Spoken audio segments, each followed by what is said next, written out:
computer. Alrighty, take it away, Vignesh. Hey everyone, welcome to this demo of ITRMBond and third-party risk management bond. We're going to showcase how the product looks and what's the intent of the product, what we solve for, and how it's actually going to work for our customers today. Let me first start off with showing you ITRMBond.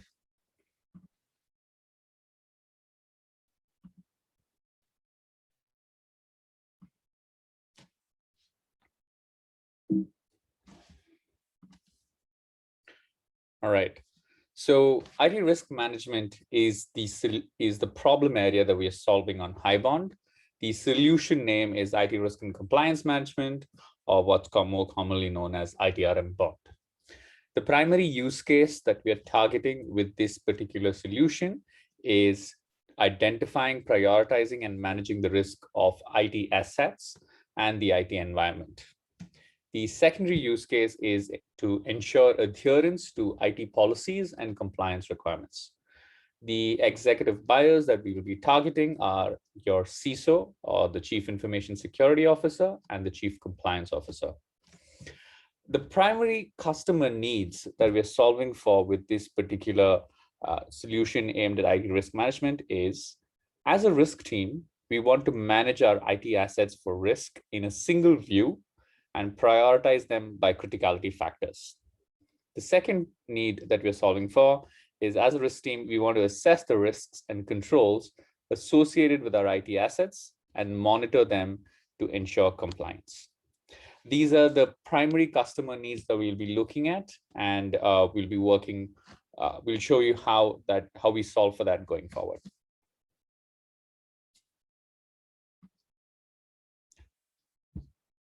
This is our HighBond GRC domain model. I'm sure everyone is familiar with this particular domain model. It showcases how our entire platform works and how the different elements of the platform work together to solve for all GRC use cases.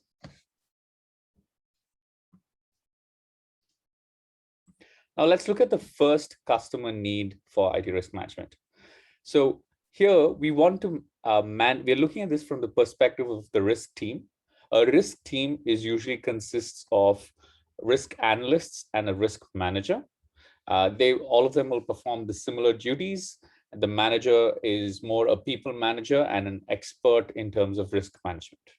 So this risk team, the main need that they have is to manage the IT assets for risk in a single view and prioritize them by criticality factors.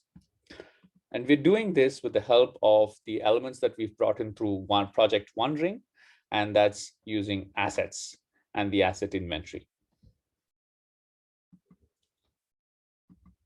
Looking at the second need is we want to assess the risks and controls associated with our IT assets, as well as monitor them continuously to ensure compliance.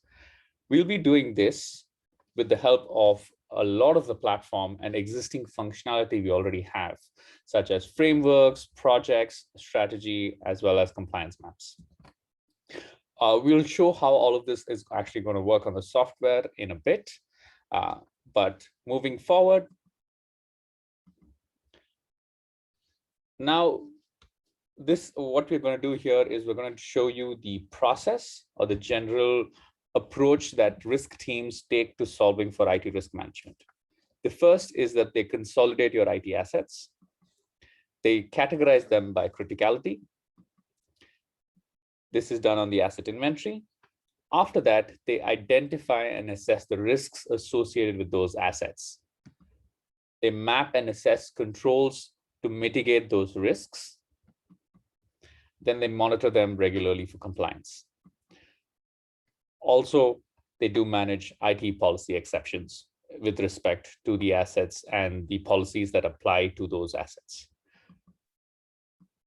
And this is done with the rest of the HighBond model.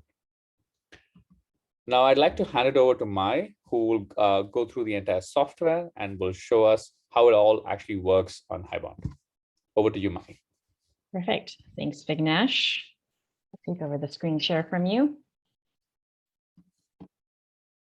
All right, so now that Vignesh has set the stage, I'm going to be walking you through how this is actually going to work within the HighBond platform. Let me share my screen here.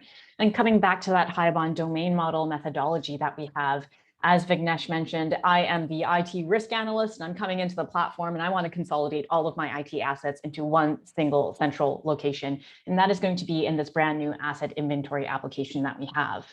And in order to categorize these assets by their criticality, I'm actually going to be using a combination of both human and digital data to perform that assessment, which you'll see shortly. So I am going to log into the HighBond platform, and I'm going to navigate over into this new asset inventory application. Once I log into my asset inventory application, I can see all of the various different asset types that are available to my organization here. So for example, I see hardware IT assets, software IT assets, as well as third parties.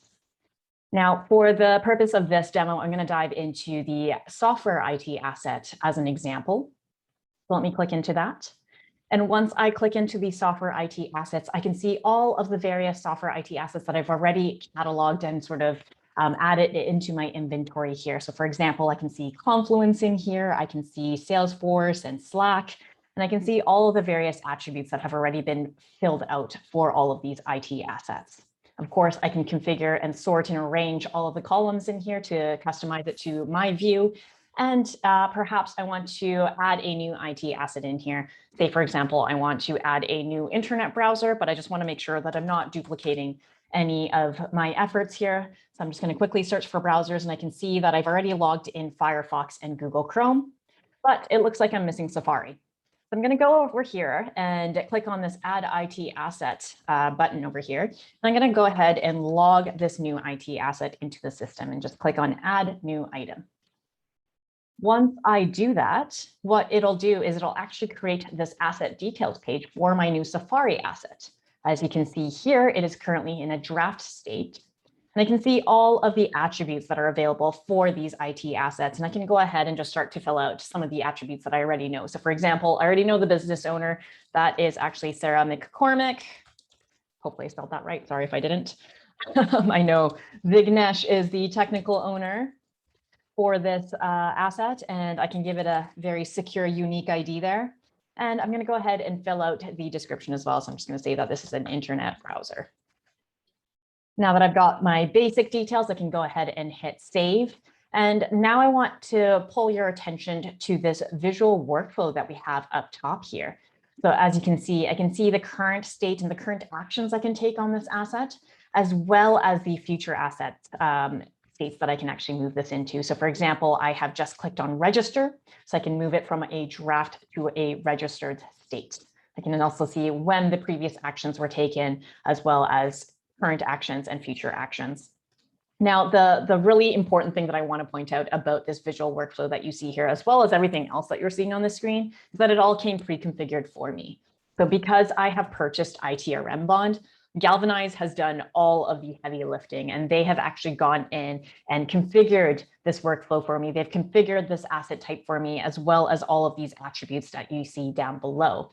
And if you have ever configured enterprise software, you know how many hours of training and configuration that this has saved me. And the icing at the top of the cake here is that all of this is based on industry best practices. So I know that my team is following the best workflow that there is for my IT asset management. All right, so now I'm going to go ahead and move this from registered to categorized. I'm going to go ahead and start to categorize my Safari IT asset by its criticality. Now that you see that it's in a pending categorization state, I've got a couple different options that I can take from here, and I'm going to walk you through each one. So the first option that I have is that I can actually launch an assessment directly from this screen. Now, when I click on this button, what it's actually going to do is it's actually going to send a questionnaire to the business owner for this IT asset. So in this case, Sarah is actually going to receive an email in her inbox that leads to this IT asset categorization assessment questionnaire. Now, what Sarah can do is she can actually fill out the answers to this questionnaire to tell me a little bit more about the confidentiality, integrity, and availability for this Safari IT asset. So she can tell me what type of data is going to be stored on this IT asset, who has who actually has access to the data on this asset. She can tell me what are the legal and financial implications if this asset were to be compromised. And based on some other questions, she can also tell me what would happen if this asset suddenly became unavailable. What would be the operational or financial consequences of that be? Now, when Sarah completes this questionnaire and she hits submit to submit this into our HighBond system, what actually happens in the background is that we're actually going to trigger a workflow robot to run in the background. A workflow robot is basically going to spin up and is going to take the impact of the answers that Sarah has chosen, as well as in the future, we'll also incorporate question weighting as well. And what it's going to do is it's actually going to come back to this IT asset details page. And it's actually going to populate the confidentiality, integrity, and availability impact levels for me. So for the time being, I'm just going to go ahead and enter these manually.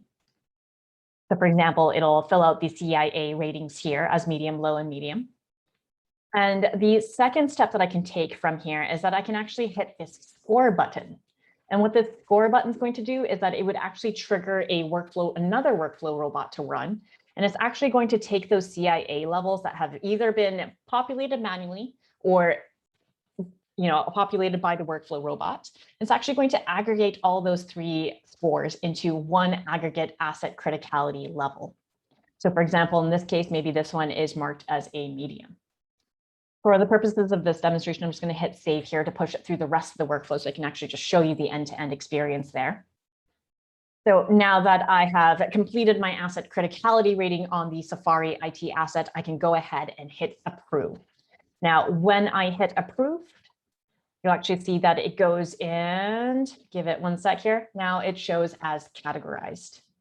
And now if 6 months to a year down the line, I want to actually reassess the criticality and send out that questionnaire again, maybe the business owners have changed, maybe something has changed about this IT asset, I can certainly do so. I can push it back through that workflow again to go through the steps that I've just shown you.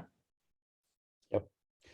If I may add in also for a few steps, the intent of this workflow is to ease in the burden of managing the scale of IT assets that we have.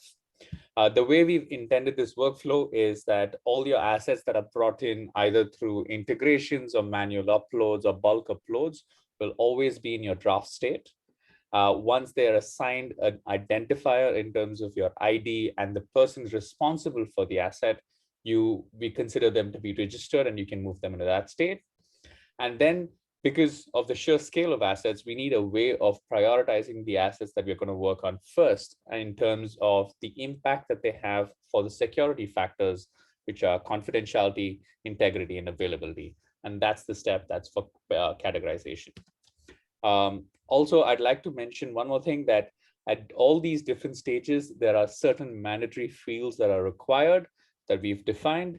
And all of them will be checked for to ensure that we have the right information in order to do risk assessment and categorization and so on. Perfect. Thanks, Vignesh. All right. So as the IT risk analyst, I've gone ahead and I've consolidated all of my IT assets into one central location in my asset inventory. And I've also categorized them by criticality. The next step, as Vignesh mentioned in the beginning, is that we need to actually go through the risk assessment. So we actually need to identify and assess our risks related to those assets, and we actually need to map and assess those controls and actually do the control assessment for those assets. So what we're going to be doing next is we're actually going to be taking the asset types from our asset inventory, and we're actually going to be relating them and associating them to our control objectives or risk categories from our frameworks. And based off of that, what we can actually leverage is the existing relationship between frameworks and projects. Again, frameworks is kind of like the master repository of your risk and control matrix. And projects are where we conduct the downstream assessments around those risks and controls. And what we can do is, now that we've associated the asset types directly to the risk categories, the next step we can also take is to scope the individual assets directly to the specific risk and control assessments that we'll be performing in those downstream projects. Now here, I'm going to be flipping into some mock-ups just because some of this stuff is still under development. So let me step you through the workflow here. So I've got this IT risk SCF framework, the secure controls framework set up in my organization, and I've got my risk category open here. And when I scroll down below, a new section that you'll see here is that I can actually associate different asset types directly to this risk category or control objective. So I'm going to click on this Manage Associations button, and it's going to pull open this side panel so I can actually see all of the asset types that are available for my organization. And I can go ahead and click on the relevant ones here and hit save. Now, once I do that, when I refresh my page, I can actually come in here and see that now the IT assets for hardware have been associated directly to this risk category. And I can see that there are actually over 10,000 different hardware assets that are available to this organization. So obviously for a downstream control assessment, performing an assessment on 10,000 plus assets is a little bit unrealistic, unless you've got some really great controls in place and some great control automation in place. So the next step is that we actually have to scope down those assets to an individual assessment. And what I'm going to do is I'm actually going to click into the downstream assessment that I have set up, this project here for critical infrastructure risk assessment. And in the scoping and BIA tab that I have here, I can actually scope down to the individual assets that are going to be a part of the risk and control assessment as part of this project. So I'm going to click on this button here called Scope Assets. And what it'll do is it'll actually open up this wizard where it'll help me narrow down the parameters. So I know exactly which assets I'll actually be conducting an assessment for. So in this first step here, I'm going to select my asset types. I apologize because I know this is different from the previous example we were using around software assets, but please just pretend that it says software assets. And from here, I've chosen my asset type, and now I can actually narrow it down to those specific individual assets. To help with that, I can actually filter down by the level of criticality that we are concerned with. So those criticality scores that we populated using those workflow robots and questionnaires that we saw on the asset details page come in handy here, where I can say, well, I'm only interested in the high and critical criticality assets, for example. From there, it scopes down and further filters down my view of assets. And from here, I can select the individual assets that I am interested in. Now, once I hit continue, I can actually take it a step further and look at the risk categories that are available from my framework objectives based on that relationship that we've already established at the asset type to framework objective level, or framework risk category level, pardon me. And from here, I can actually select the relevant risk categories that I want to actually import into my project if those risk and controls don't already exist in my project. And I can go ahead and hit continue and save and scope my assets. Now, once I've done that, I can actually step directly into my control assessment process or my risk assessment process as I usually do within the HighBond platform. So for the purposes of our example, let's go back to that IT asset around Safari. So in my cybersecurity and privacy assessment project, I've got some SCF controls here, my secure controls framework controls around VPM05, which is around software patching. And this control is around ensuring that mechanisms exist to conduct software patching for all deployed operating systems, applications, and firmware. So very relevant to the software IT asset that we had around Safari. Now, I could go and conduct some manual, maybe sample testing and update that all into here. But of course, we have some exciting capabilities that we're building into our robotics offerings. And I just want to showcase some of that for you as well. So we're going to take some of the data that we have from external systems, bring that in through the power of robotics. We're actually going to automate some of this control testing and bring it through this beautiful workflow that we've already established for you here and pull in some storyboards so that you can actually see those insights in real time. So I'm actually going to show you this storyboard that we have around IT compliance controls monitoring that we built for this demo. Now, our very own security team at Galvanize actually utilizes a very, very similar storyboard to this. And what they do is they use this as a way to monitor all of their ongoing compliance and controls for, say, for example, that control that we were just talking about for VPM05. So in here, in the storyboard, I've got some other controls in here as well. So for example, things around access management, our employees actually rotating their passwords every 3 months. But I've also got this section here where I've got some beautiful visualizations set up around our high risk applications and whether or not our employees are following the patch compliance regarding those particular IT assets. So what we've done is we've actually sourced some of this data from Jamf, which is an application that we actually install onto all of our employees' MacBooks. And what Jamf does is it allows us to see, what versions of the operating system our employees are using, as well as the applications. And so what we've done is we've actually automated pulling in that data into our system so that I can actually see here my list of high criticality or high risk applications. And I can see how many employees are actually on the latest versions of that application versus who actually needs to go in and maybe update those applications on their computers. So for example, coming down here into our browser section, I can see that for my Safari users, it looks like most of the Safari users are on the latest version, which is fantastic. And we just have a few stragglers that need to update their Safari versions. Now on my Firefox, I can see that there are some employees that are updating to the latest version, but it looks like the majority are actually not.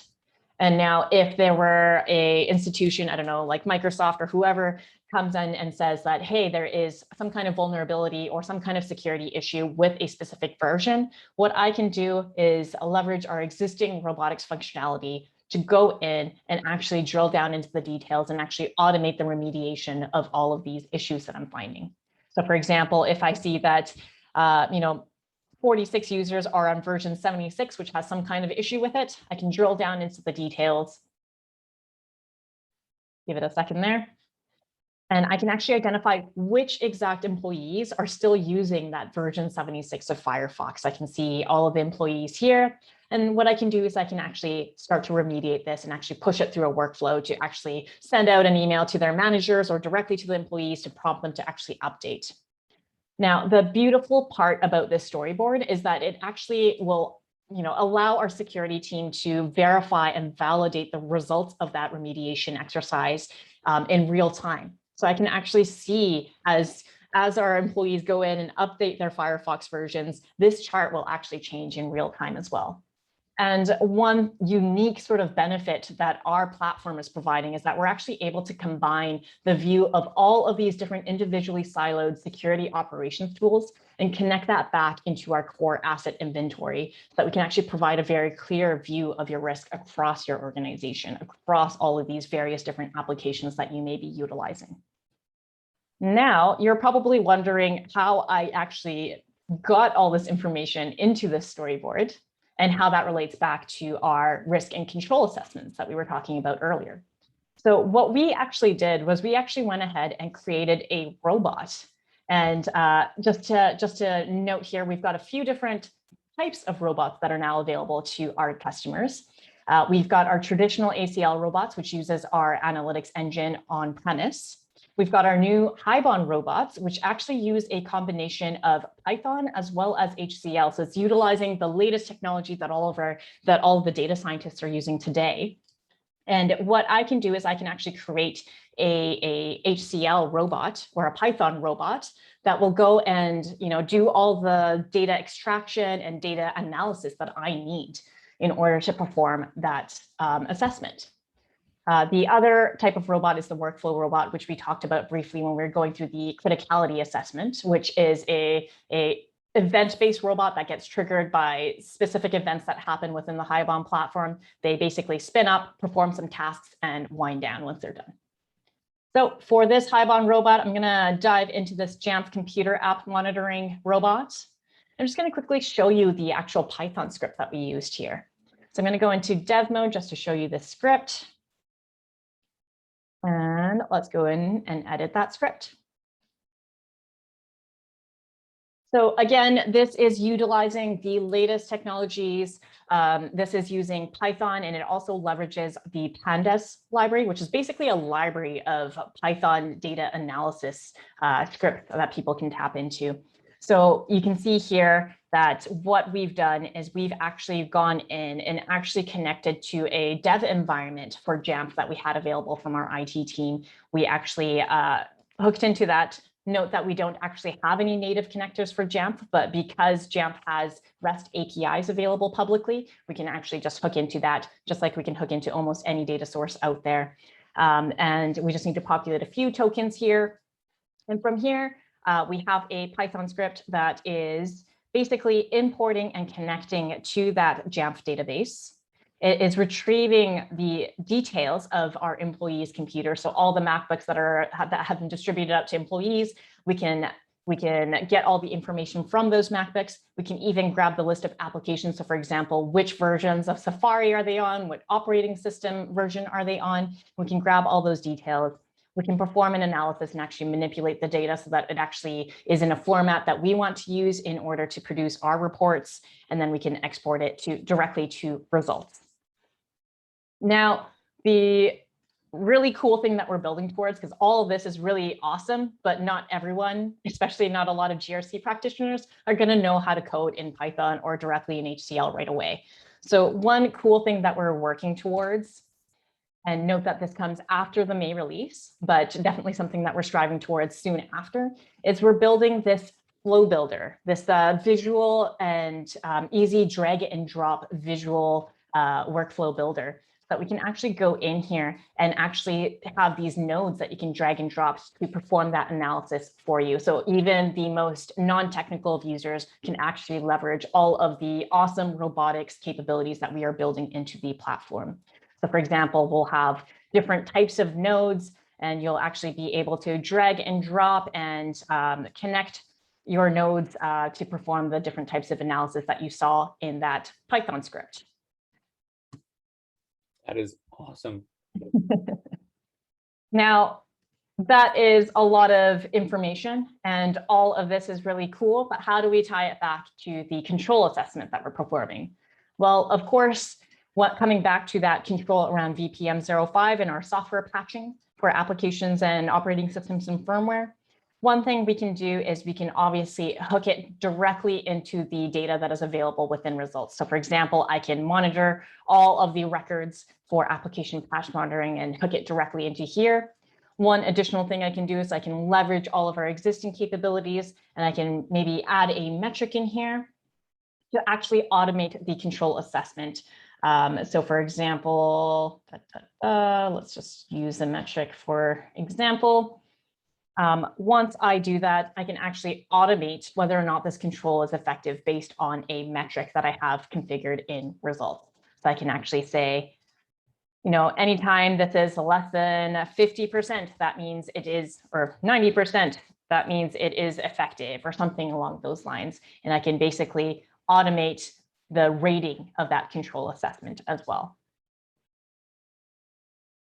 And yeah, with that, the next steps for us is that on top of all of this cool existing robotics functionality that we have, where we can suck in data from almost virtually anywhere, perform analysis, and make this a more automated process, the next step that we're also working on as well is to take that information and to put it back into the asset details page as well. So your asset details really becomes the sort of central view that you need to actually monitor all of the risks and all the controls in order to ensure that you are compliant with all of those IT security requirements that are out there as well. Great. So I will stop sharing here and I'll pass it over back to you, Vignesh. Absolutely. I'd like to reiterate a few pieces. Let me open out the model.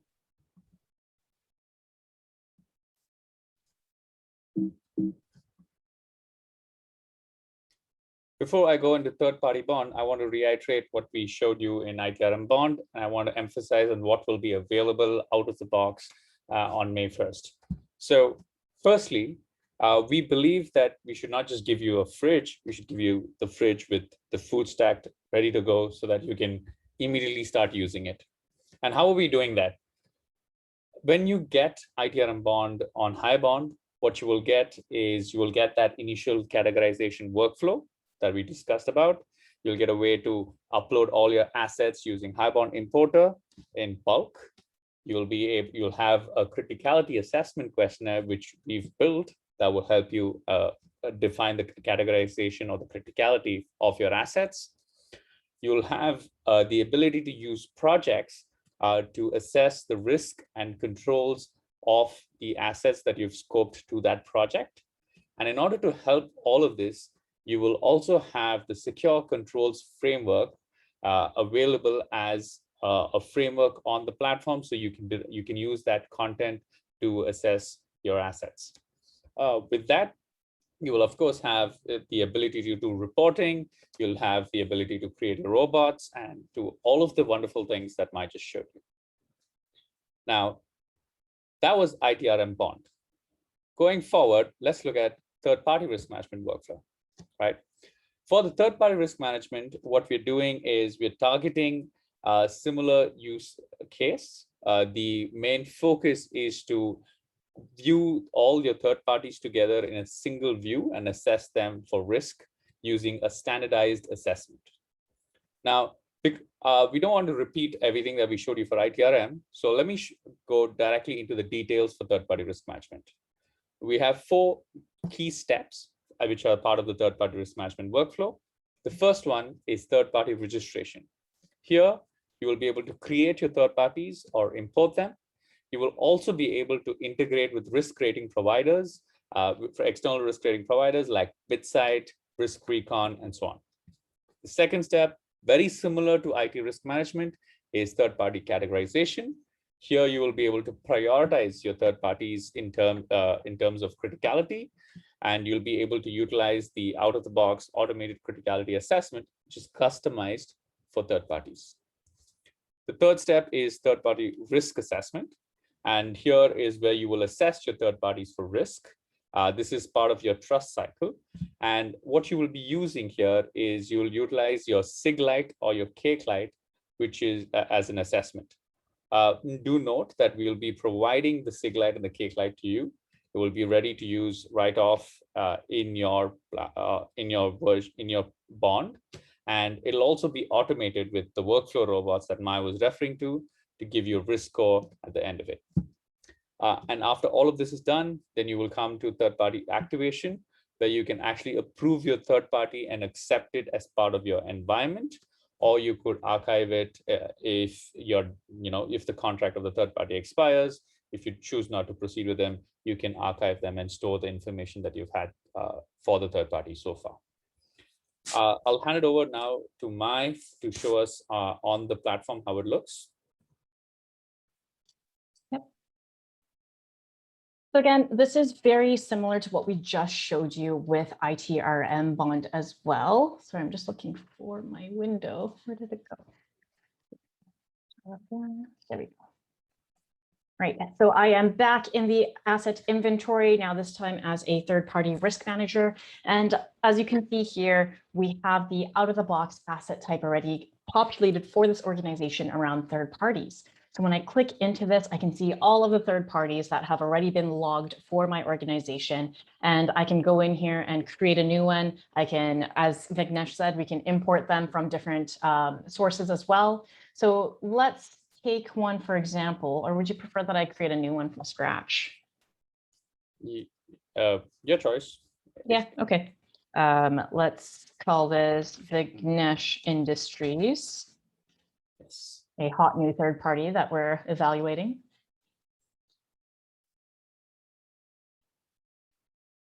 And so once I create this new third-party asset within my asset inventory, again, it's stored in a draft state, but you'll notice a difference from the ITRM workflow that we showed you earlier. Now there are more steps in here beyond pending categorization. So as Vignesh mentioned, there are some additional steps around the actual assessment and having a review step in place.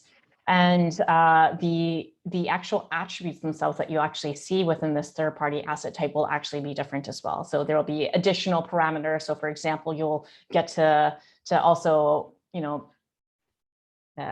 define your risk managers, your business owners, what type of third party we're talking about. Is this a product or service? In this case, maybe I want to say that it's a service.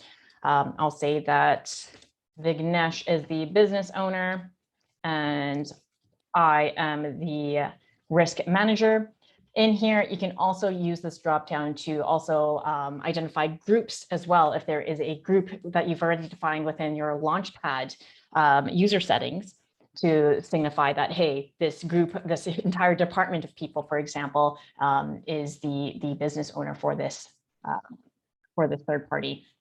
And of course, I can go in here and provide a description around this third party, fill out some other details. And I can hit save and push it through that workflow again. So once I am in here, again, I can go ahead and register it. We've kept the workflows very similar in terms of ITRM and third-party bond, because many customers would prefer to have similar workflows. They'll have similar teams following the same risk management processes for assessing the risk of a third party, as well as assessing the risk of an asset. And similar to what we've shown you already before with the IT assets, you will be able to go through that categorization process. And we will also have some out-of-the-box ways. Vignesh, I don't know if you want to touch on maybe some of these risk scores and risk levels that are available as well. Yes. So we will first do the categorization here, because third parties usually are not assessed in terms of confidentiality, integrity, and availability, like IT assets. You usually assign them a single criticality level. We have a customized questionnaire, but for now, we can directly select the third-party criticality level and save it and move forward. Now that I've saved that, I can go ahead and approve this Vignesh Industries third-party asset and push it through the workflow to the next step. Correct. Once you've finished categorizing the asset, that's when your actual third-party external risk rating scores kick in. You'll be able to integrate with your third-party risk rating right from your registered state. What will happen is the risk ratings from your bid side and security scorecard will be available, and there'll be an integration which will update that. For now, we'll focus on the SIGLite risk score. So after you're done categorizing, you can select your SIGLite risk level and your CakeLite risk level. You can provide your risk score. This will actually be calculated similarly like we showed, using a questionnaire, which will be sent out to the third-party owner. They will update that information based on their responses. An automated workflow robot will work and provide this risk rating and risk level. We can save this. All right, and now I can go ahead and review it. You can, because many times the workflow for a third-party asset can have different branches. Sometimes we can choose to directly just categorize the asset. We already know the risk levels and risk scores, like in this case, so we can move it to a pending to review state. In case it's an asset which is a very critical asset to the critical third party to the entire organization, and you need to gather this information, we have a step before the pending review, which is risk assessment, where you can actually send this out and get it assessed to. And you can then come to the pending review state based on that response. Okay. So for this particular state of pending review, this is designed as a state where the third-party risk manager approves the final risk level of the third party. So what they will do is they will scroll right down to the very end. They will look at these risk scores from your third parties like bid side, security scorecard, and so on. They will look at your SIGLite risk level. They'll look at your CakeLite risk level. They'll look at your criticality level. They will provide an overall risk rating for this third party. Then they will provide a rationale for that rating, defining it as not critical because it does not impact any of our identifiable services. You could give any sort of definition for that. You'll save it. And now, after providing the rationale and the risk rating, you'll be able to activate this particular third party. Activation implies that this third party is accepted to be part of the environment, and we'll be actively monitoring it for risk. And like Vignesh mentioned before with the ITRM workflow as well, if at any point you're transitioning your IT or your assets through the workflow, if there are required steps that are in place, there will be the error checking to make sure that all the required fields are filled up before you can actually transition to the next status. Yep. And that's your third-party risk management workflow. This is built to enable assessing your third parties at scale using standardized assessments. So very quickly, you'll be able to assess all your third parties. Yep, thank you. And similar to what we've shown with the ITRM workflow, similar process on the third-party side as well. We can still leverage all of our robotics capabilities to take in all of that human and digital data to inform our assessments. We can basically plug in all of the new assets and asset types that we have available through the new asset inventory into the rest of the HighBond ecosystem to perform all of those downstream risk and control assessments. And of course, we can build some beautiful storyboards to tell our story as well. Note that we also did not touch on some of the other parts of our platform, like strategy and compliance maps, but obviously all of those will work in tandem as well. Yes. All right. All right. Thank you. Thank you very much.